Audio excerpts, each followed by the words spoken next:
దేశంలోనే రెండవ అతిపెద్ద కేబుల్ బ్రిడ్జ్. దేశంలోనే రెండవ అతిపెద్ద కేబుల్ బ్రిడ్జ్ ప్రయాణికులకు అందుబాటులోకి వచ్చింది. కర్ణాటక రాష్ట్రంలోని శివమొగ్గ జిల్లాలోని సిగందూర్ సమీపంలో గల బ్యాక్ వాటర్‌పై ఈ వంతెనను నిర్మించారు. ఈ వంతెనను కేంద్ర మంత్రి నితిన్ గడ్కరీ ప్రారంభించారు. ఈ వంతెన నిర్మాణానికి 473 కోట్లు కేటాయించారు. ఈ బ్రిడ్జ్ మొత్తం 2.14 కిలోమీటర్ల పొడవు మరియు 16 మీటర్ల వెడల్పు ఉంటుంది. ఈ బ్రిడ్జిలో 740 మీటర్ల మేర కేబుల్ ఆధారంగా నిలిచి ఉంటుంది. ఇక గుజరాత్‌లోని ఓబాబేట్ మధ్య సుదర్శన్ సేతు దేశంలోనే పొడవైన కేబుల్ బ్రిడ్జ్‌గా ఉంది. ఈ బ్రిడ్జ్ 2.32 కిలోమీటర్ల పొడవు ఉంటుంది. ఆర్‌పీఎఫ్‌కు తొలి మహిళా డైరెక్టర్ జనరల్. రైల్వే ప్రొటెక్షన్ ఫోర్స్‌కు తొలి మహిళా డైరెక్టర్ జనరల్‌గా 1993వ బ్యాచ్‌కి చెందిన ఐపీఎస్ అధికారిణి సోనాలి మిశ్రా నియమితులయ్యారు. కేబినెట్ నియామకాల కమిటీ ఆమె నియామకాన్ని ఆమోదించింది. ప్రస్తుత డైరెక్టర్ జనరల్‌గా ఉన్న మనోజ్ యాదవ 2025 ఆగస్టు 1వ తేదీన పదవీ విరమణ చేయనున్నాడు. ఆ తర్వాత సోనాలి మిశ్రా బాధ్యతలు స్వీకరిస్తారు. ఈ పదవి చేపట్టిన మొట్టమొదటి మహిళా అధికారిణి సోనాలి మిశ్రానే కావడం విశేషం. సంచార్ మిత్ర పథకం. సంచార్ మిత్ర పథకాన్ని టెలికమ్యూనికేషన్స్ విభాగం ప్రారంభించింది. ఈ పథకంలో భాగంగా స్టూడెంట్ వాలంటీర్లకు 5G, 6G, artificial intelligence, cyber security వంటి అధునాతన టెలికాం టెక్నాలజీపై శిక్షణ అందిస్తారు. ఆ తర్వాత స్టూడెంట్ వాలంటీర్ల ద్వారా డిజిటల్ సేఫ్టీ, సైబర్ ఫ్రాడ్ మరియు ఇతర టెలికాం సమస్యలపై ప్రజల్లో అవగాహన కల్పిస్తారు. నేషనల్ హెల్త్ క్లెయిమ్స్ ఎక్స్‌చేంజ్‌ను ఆర్థిక మంత్రిత్వ శాఖ మరియు insurance regulatory and development authority of India పర్యవేక్షణలోకి తీసుకురావాలని భారత ప్రభుత్వం నిర్ణయించింది. గతంలో నేషనల్ హెల్త్ క్లెయిమ్స్ ఎక్స్‌చేంజ్ అనేది ఆరోగ్య మరియు కుటుంబ సంక్షేమ మంత్రిత్వ శాఖ ఆధ్వర్యంలో పనిచేసేది. ఇండియాలో ఆరోగ్య బీమా క్లెయిమ్స్ ప్రాసెసింగ్‌ను క్రమబద్ధీకరించడం నేషనల్ హెల్త్ క్లెయిమ్స్ ఎక్స్‌చేంజ్ యొక్క లక్ష్యం. అమరావతిలో బిట్స్ పిలానీ తొలి ఆర్టిఫిషియల్ ఇంటెలిజెన్స్ క్యాంపస్. భారతదేశంలో మొట్టమొదటి ఆర్టిఫిషియల్ ఇంటెలిజెన్స్ క్యాంపస్‌ను ఆంధ్రప్రదేశ్‌లోని అమరావతిలో ప్రారంభించినట్లు బిట్స్ పిలానీ ప్రకటన చేసింది. ఈ క్యాంపస్ ప్రధానంగా ఆర్టిఫిషియల్ ఇంటెలిజెన్స్ సంబంధిత రంగాలపై దృష్టి పెడుతుంది. ఈ ప్రాజెక్టు కోసం క్యాపిటల్ రీజియన్ డెవలప్మెంట్ అథారిటీ 70 ఎకరాల భూమిని కేటాయించింది. వర్క్ లైఫ్ బ్యాలెన్స్‌లో ఇండియా స్థానం. దేశంలో చాలామంది ఉద్యోగులు వర్క్ మరియు పర్సనల్ లైఫ్‌ను బ్యాలెన్స్ చేయలేక తీవ్రమైన ఒత్తిడి మరియు ఆరోగ్య సమస్యలకు ఎదుర్కొంటున్నారు. వర్క్ లైఫ్ బ్యాలెన్స్‌లో ఇండియా 42వ స్థానంలో నిలిచింది. ఇండియా 100కి 45.81 స్కోర్ సాధించింది. ఇక వర్క్ లైఫ్ బ్యాలెన్స్‌లో మొదటి 5 స్థానాలలో ఉన్న దేశాలొచ్చేసి 86.87 స్కోర్‌తో న్యూజిలాండ్ మొదటి స్థానంలో నిలిచింది. న్యూజిలాండ్ వరుసగా 3 సంవత్సరాలు మొదటి స్థానంలో నిలవడం విశేషం. Paid leaves, happiness, maternity, health care benefit వంటి విభాగాల్లో న్యూజిలాండ్ టాప్ స్కోర్ సాధించింది. ఇక 81.17 స్కోర్‌తో ఐర్లాండ్ రెండవ స్థానంలో నిలిచింది. 75.91 స్కోర్‌తో బెల్జియం దేశం మూడవ స్థానంలో నిలిచింది.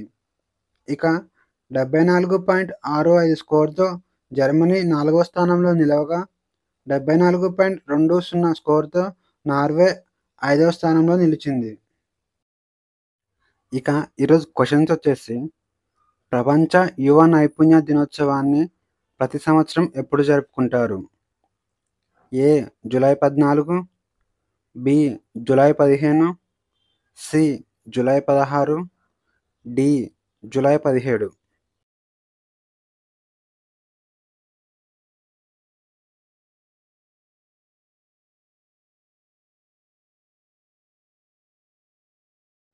ఆన్సర్ వచ్చేసి ఆప్షన్ బి జూలై 15.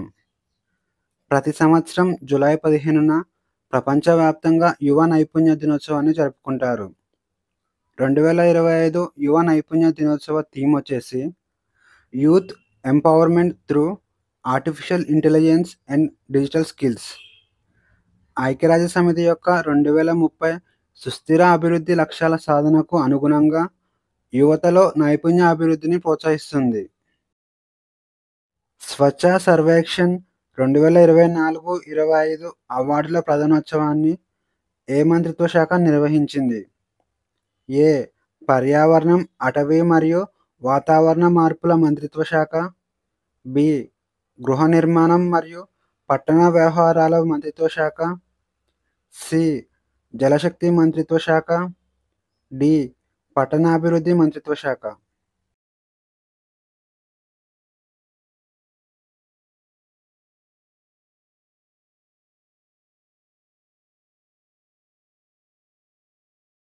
ఆన్సర్ వచ్చేసి ఆప్షన్ బి గృహ నిర్మాణం మరియు పట్టణ వ్యవహారాల మంత్రిత్వ శాఖ.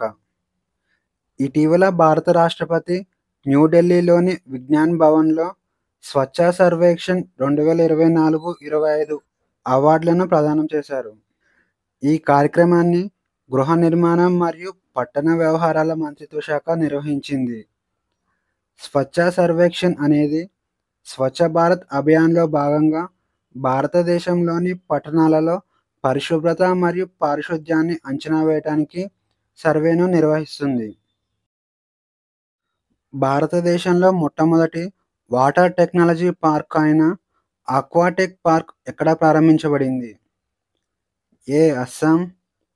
B. Odisha. C. Sikkim. D. Karnataka.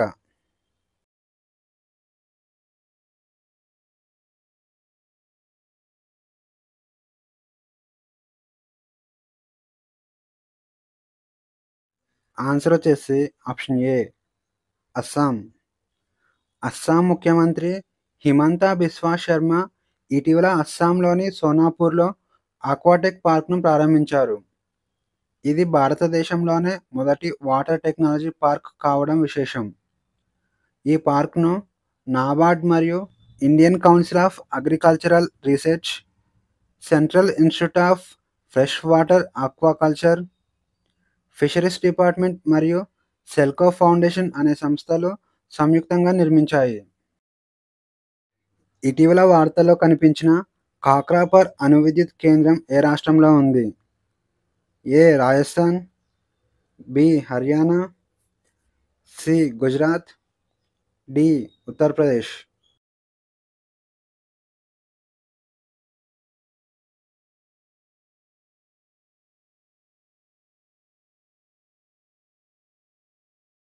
Answer వచ్చేసి ఆప్షన్ సి గుజరాత్. కాక్రాపర్ అణు విద్యుత్ కేంద్రాన్ని గుజరాత్లోని తాపీ నది సమీపంలో నిర్మించారు.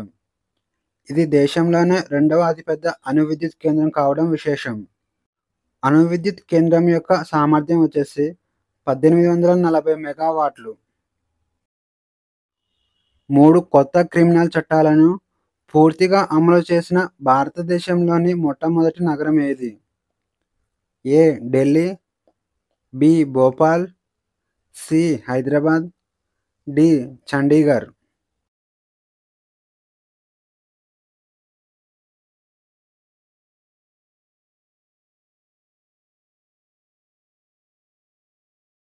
ఆన్సర్ వచ్చేసి ఆప్షన్ డి చండీగఢ్. 3 కొత్త చట్టాలను పూర్తిగా అమలు చేసిన మొట్టమొదటి రాష్ట్రం లేదా కేంద్రపాలిత ప్రాంతంగా చండీగఢ్ నిలిచింది. 3 క్రిమినల్ చట్టాలు వచ్చేసి భారతీయ న్యాయ సంహిత 2023, భారతీయ నాగరిక్ సురక్షా సంహిత 2023, భారతీయ సాక్ష్య అధినియం 2023.